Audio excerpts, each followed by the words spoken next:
urike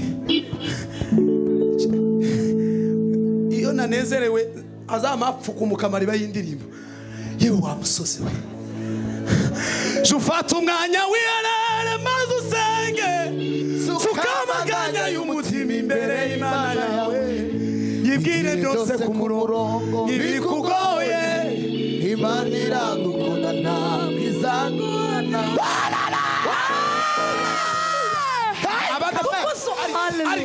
ariko takintu cyanejeje ngo kubona abashumbi iruhande rwacu nukuvanga ibyo twadukora birashigikiwe birizewe ijana ku ijana birambawe abashumba turabambaye ntabwo tuvuga ngo yewe wa musozi umuntu udafite mikrofone nubwo utosimbuka ngaje mukecu ariko tuyazamure ngakujya kwa Mose Aroni nawe uri bamufashe ibiganza Abisirayeli bakagira gute akanisha yewe wa musozi muremure ubona wakora iki imbere ya Zerubabeli uzahinduka kuba ikibaya yewe wa musozi muremure ubona wakora iki imbere ya Zerubabeli uzahinduka kuba ikibaya yewe wa musozi muremure ubona wakora iki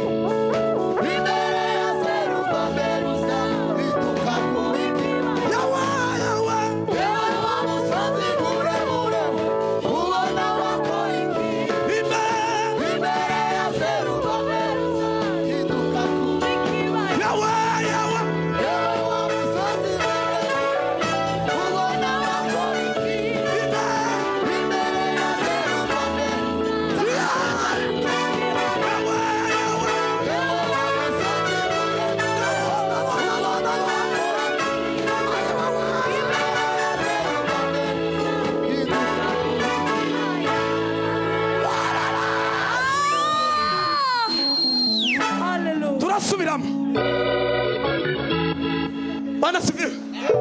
Nasaba kozi b'Imana apotre nandayizeye na evangeliste rugenda na pastor bamwe bahagarara hano hagati mu bakristo abandi bahagarara muzamuri biganza muri hagati mu bakristo abashumba n'abakozi b'Imana bandi muhagarara hano hagati mu nzira tuzamuri biganza tubwire Imana ngo ubwo twataramye imitwara abantu bikoreye baiture mu izina rya Yesu.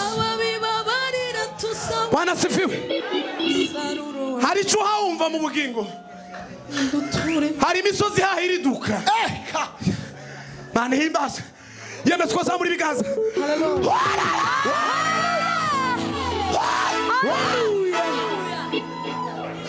Yewe wa musozi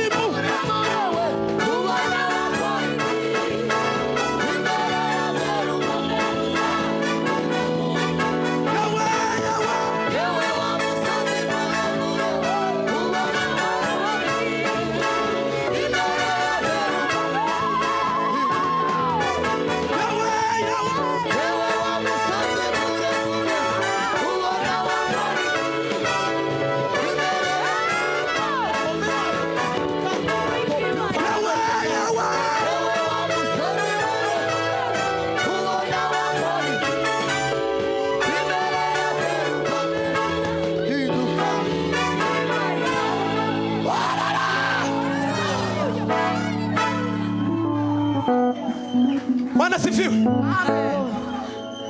Batubwiye ngo Imana izihenda hendwa. Imana izihenda hendwa. Mureke duhenda henda Imana. Ivugane natwe. Umana nanje ukumusukuze aido oraremurije mami ndashaka nivura bami wose okufasha tugumane ngami tugumane yeme twosenga Mana mwizina rya Yesu Kristo Elama ya ina trapa singa kwame Bamila utanima la pata simpe Jimu nagao dandina foye Karme de zina ide efarye Lamuna gao taba taba ina pe Jiwa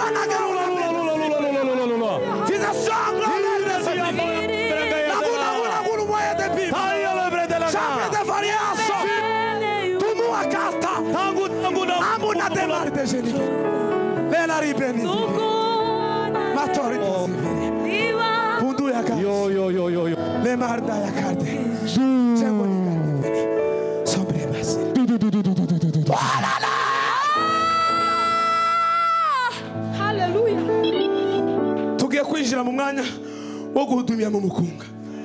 Bwana sifiwe. Ariko uracyari shoferi?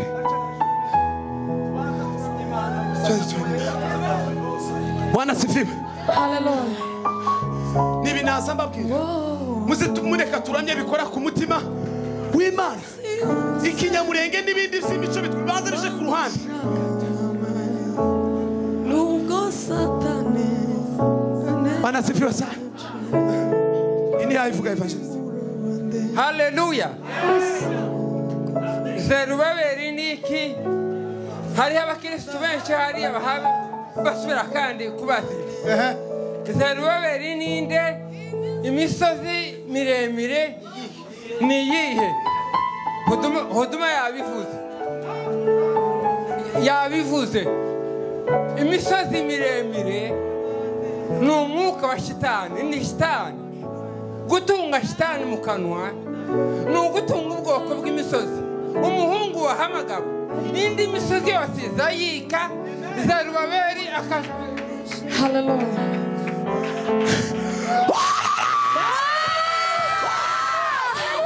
Hallelujah. Hallelujah. Tumbira Yesu niwe gisubizo cy'ibibazo wibaye ku buzima bwawe.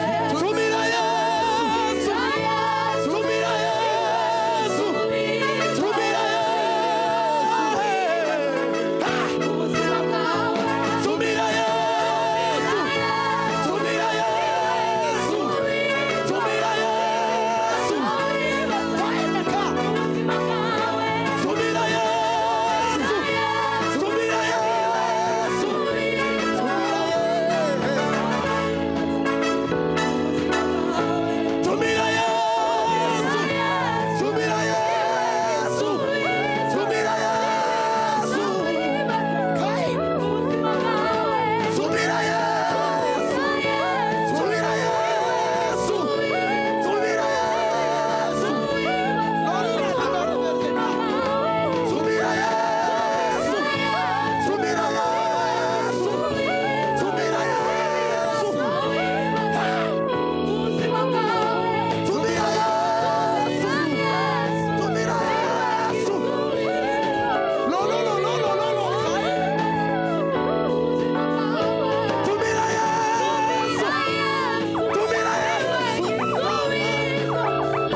Uretse papa doze nari ndahano mu cyumba akazu n'abagamo nayisohoye nari nyimaranye imyaka 2 umunsi umwe ndarwara ndi mukumba njenyina ndafite uburyo nshaka kwa muganga ndafite umuntu ufasha hava no muri cyo nkora umutima urambwira ngo genda ufate Bibiliya hari ga saa 6 yogo gusoma igitabo cy'Abaroma igice cya mbere cya kabiri cya gatatu cya kane cya gatanu cya gatandatu cya kane cya munani mburamo ijambo ngongere ku gice cya 9 umurongo wa 17 asanga ijambo rivuga ngo izanditswe byera byabwiye Farawo biti icyatumye Imana ikwimika no kugira ngo ikwerekanire imbaraga zayo.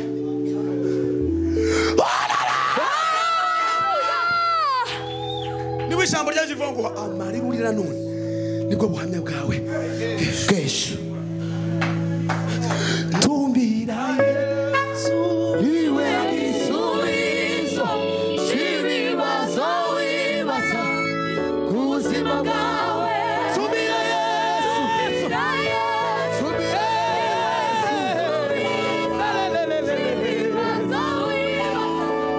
ku buzima bwawe. Bano bantu muri hano imbere buri muntu wese agerageza wese byibuza muvinga ave mu kibanza arimo nujya amajyana turirimbe mu muvinga